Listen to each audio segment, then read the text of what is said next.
Hello students, today I am going to start a new chapter of Political Theory, Class 11, Chapter 2, Freedom, Part 6. Please do subscribe my channel and share it with your friends so that you can get more further updates. So we were in page number 28 of your book Freedom of Expression कि कैसे हम अपने आप को express कर सकते हैं. तो ये सबसे बड़ा एक इशू था फ्रीडम ऑफ एक्सप्रेशन में जो कि कंसिडर हुआ J.S. मिल के कारण that freedom of expression should not be restricted. This is a good case for discussion. So it is a demand to, it is not a demand to ban books, plays, films, academic article in journals. Let us think about the demand of ban books in the light of our discussions as far as we see freedom in making of choices. तो इसमें सबसे बड़ी चीज़ बोली गई है making of choices कि बहुत बार हमने देखा है कि कोई पुस्तक, नाटक या फिल्म, किसी शोध पत्रिका या लेख ऐसा होता है जिसके प्रतिबंध प्रोहिबिटेड कर दिया जाता है, उसकी मांग बढ़ा दी जाती है. तो किसी भी पुस्तक पे प्रतिबंध लगाने की मांग नहीं होनी चाहिए क्योंकि everyone has a right to express their own thinking, own ideology, own ideas, a way of expression. तो इसको बंद नहीं करना चाहिए. हर किसी के पास एक राइट होनी चाहिए, the right of making choices, whether it is a negative or a positive liberty. And we can say that justifiable constraints should be in a procedure an important moral argument. तो हम ये भी जान सकते हैं कि जो भी constraints हों या जो भी एक थ्योरी हो जिसको हम मान रहे हैं, सकारात्मक हो चाहे नकारात्मक हो, वो भी जस्टिफाइड होनी चाहिए. ऐसा नहीं है कि आपने कानूनी प्रक्रिया बिन बुनियादी चीज़ों पर भी आपने रोक लगा दी. तो ये समाज में हमेशा से हम देख रहे हैं कि कभी समर्थन देते हैं, कभी नहीं देते हैं. तो fundamental values in the society, जैसे कि एक वॉलेटरी ने स्टेटमेंट दी, I disapprove of what you say but I will defend to that your right to say it. How deeply are we committed to the freedom of expression. तो एक बहुत अच्छी line बताई है वॉल्ट्रेल ने कि तुम जो कहते हो मैं उसका समर्थन नहीं करता, लेकिन मैं मरते दम तक तुम्हारे कहने के अधिकार का बचाव करूँगा. तो ये बहुत इम्पॉर्टेंट लाइन है. एक इंसिडेंट हुआ था. दीपा मेहता थी एक फिल्म मेकर. तो उन्होंने विडोज़ के ऊपर एक किताब में एक फ़िल्म बनाई थी वाराणसी में. तो उनका भी यही हुआ था कि दीपा मेहता ने वाराणसी को काशी बोलते हैं, वहाँ फ़िल्म बनाई थी और फिल्म में विवाद हो गया और उनकी फ़िल्म को प्रोहिबिटेड कर दिया. तो विरोधियों को लगा इसमें भारत की बहुत सारे बुरे तरीके हैं और इससे बहुत गलत इम्पैक्ट पड़ेगा. तो उनकी बहुत अच्छी फ़िल्म जो कि उन्होंने एक नारी का एक चरित्र, एक पार्ट दिखाया था इस फिल्म में, काशी में जो उन्होंने बनाई थी, तो ये बंद कर दी गई. और ऐसे ही एक और हम इंसिडेंट देखते हैं कि रामायण रीटोल्ड बाय ऑर्बे Menen in the Sanatic verses by Salman Rushdie, they were banned from the protest from some section of the society. तो ये भी इन्होंने बहुत अच्छी चीज़ें बनाई थी, ये भी बैन हो गई. The last temptation of Christ and the play Ne Mentre Boleti was banned after the protest. तो ऐसे समाज में जहाँ पर एक्सप्रेशन है, हम लिबर्टी की बात कर रहे हैं, फ्रीडम की बात कर रहे हैं, पर यहाँ अगर आप कुछ भी नई चीज़ करते हो या बनाते हो तो लोग उसको प्रोहिबिटेड कर देते हैं. तो it is harmful for the long term prospect क्योंकि आगे फिर कोई अपना विचार ही नहीं रखेगा. और freedom in society and ban one two develop the habit of banning. और इस बैन के कारण हर किसी को हो गया ये बंद कर दिया जाए, ये बंद कर दिया जाए. तो ऐसे तो चीज़ें और बेकार होती जाएंगी क्योंकि आप सेंसरशिप ही फिर फिल्म को क्यों दे रहे हो जब आपको ये चीज़ें बैन करनी है. तो हम पेज नंबर 29 पे देखते हैं कि बैनिंग क्या होता है. एक पोर्शन ऑफ फिल्म को बैन कर देना या कि पूरी पिक्चर को बैन कर देना, या एक क्वेश्चन है ये डिबेट का कि बैन ज़रूरी है. क्या बैन होने की आवश्यकता इतनी थी? क्या इतना ख़राब उसका पार्टिसिपेशन था या इतनी ख़राब एक्टिंग थी या इतने ख़राब डायलॉग्स थे जो बैन आपने कर दिए. तो एक तरीके का इंटरव्यू है, आर्टिकल है या ऑथर ऑफ अ बुक, तो ये भी बंद कर देते हैं आजकल. तो क्या हम एक फ्रीडम ऑफ एक्सप्रेशन की सोसाइटी में रह रहे हैं? ये एक तरीके का क्वेश्चन है. Constant of different kind of exist that कोई भी सब्जेक्ट हो, whether it is a reflecting situation और नॉट. तो ये कोई रिलीजन हो, कल्चर हो या अथॉरिटी हो, जो एक स्टेट को रिस्ट्रिक्ट करता हो, एक फ्रीडम को एक डिफ़िकल्ट फाइट बनाता हो, तो क्या ये परसुए करता है कि गोल और एम्बिशन होना चाहिए, या ये एक रिस्ट्रिक्शन है एक फ्रीडम ऑफ एक्सप्रेशन के द्वारा। तो ये भी है कि ये दिलचस्प बात है कि कभी कभार बहुत बड़े बड़े विवादित चीज़ों पे भी बैन नहीं होता, कभी छोटे से एक टॉपिक पे भी बैन हो जाता है। तो अलग अलग तरीके की सीमाएं हैं हमारे यहाँ, अलग अलग की स्थितियां हैं।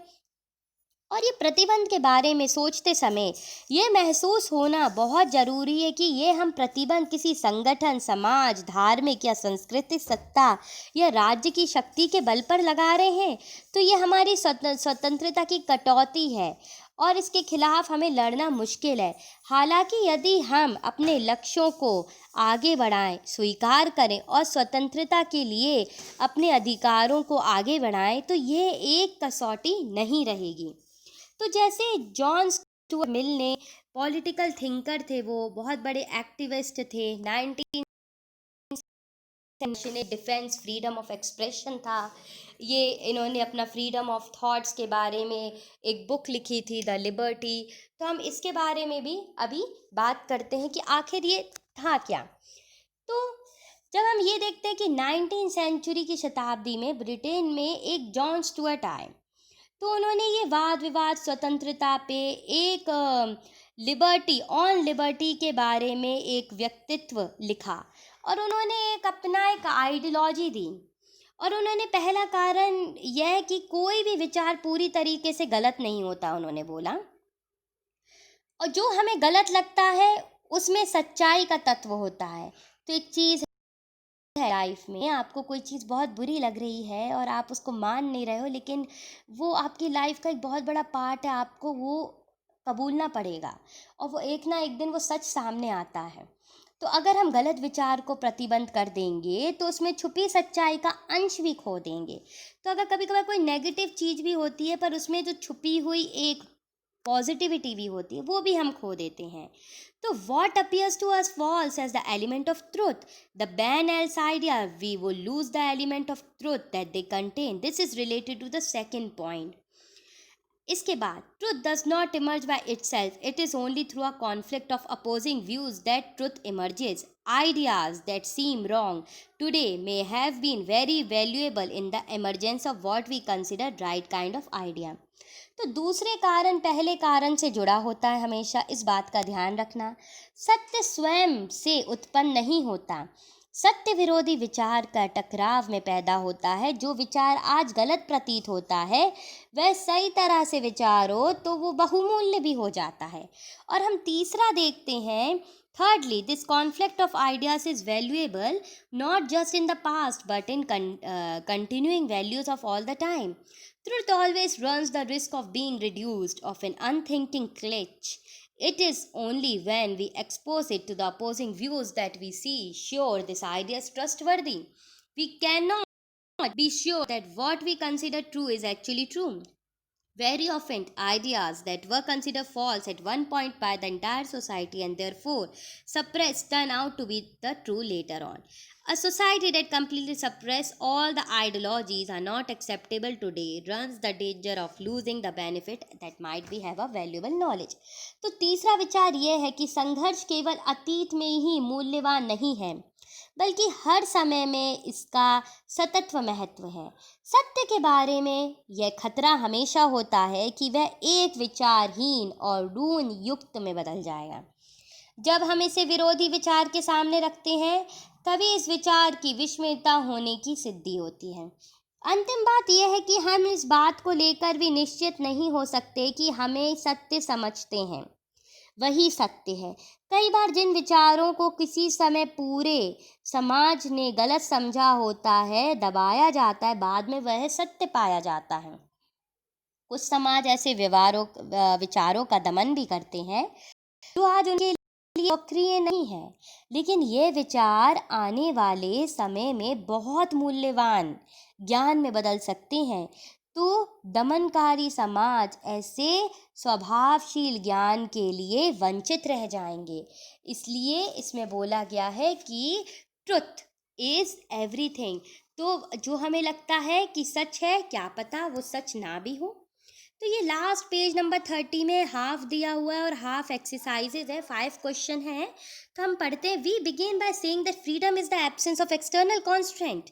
We have not came to realize that freedom embodies our capacity and our ability to make choices.